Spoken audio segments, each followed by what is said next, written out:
The level of trust is really, really important for growth. Not only it makes people get along, it also makes transaction costs lower. It's also affected by the ability of individuals to work together and to put collective effort into advancing development goals. I'm originally from Benin Republic, in the central part of the country, close to the Kingdom of Dahomey, one of the states that have been heavily involved in the slave trade.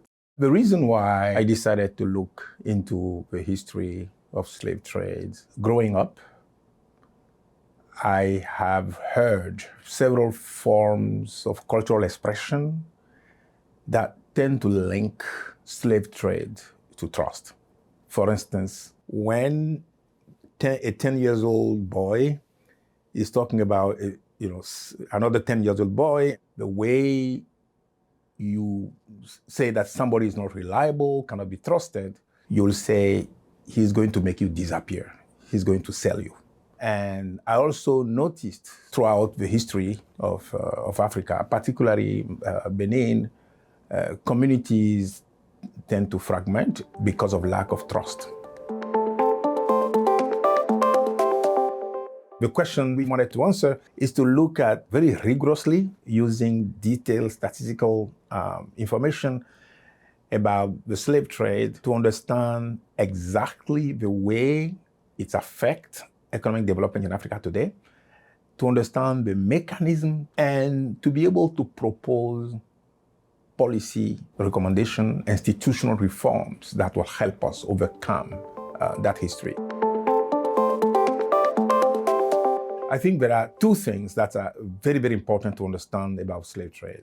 The first is, originally it was highly centralized, like war captives and convicts. But then because the demand became very high, European states and European companies involved in the slave trade trained, armed group of Africans that were raiding communities and supplying slaves. But then communities that were victims were made to believe that the best way for them to be protected is by buying weapons. But then to buy the weapon, you have to raid your neighbor or trick your neighbor into slavery. So as a result, the slave trade pit communities, neighbors against neighbors. It's something that happened across 2 or 3 or 4 generations. This is the real origin of mistrust.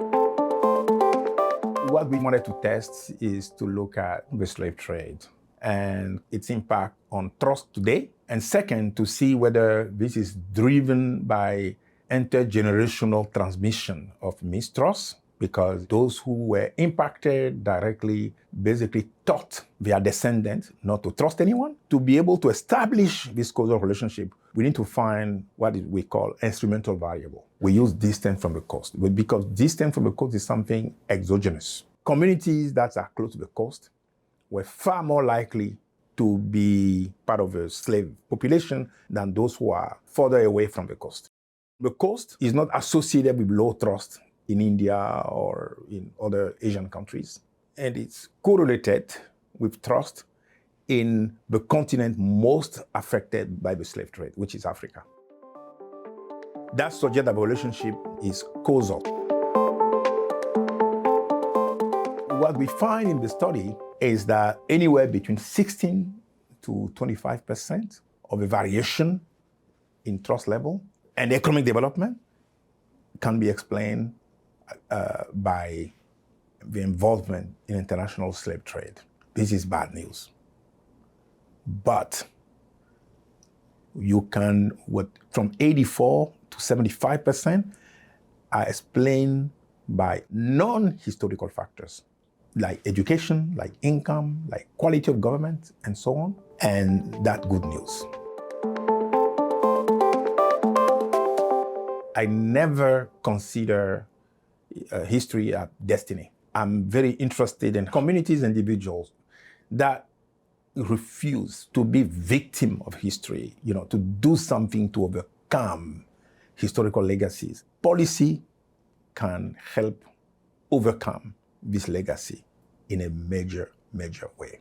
The international slave trade is not destiny.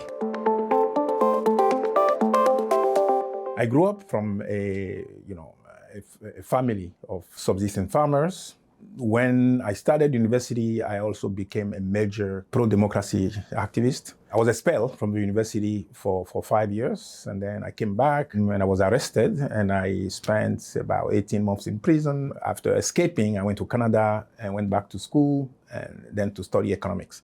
I was close to be fired from the PhD program. I managed, despite that, to get a job at a top university, Yale University, and then 6 years later, I was fired. So it's important that people know that this guy was close to be expelled from his PhD program.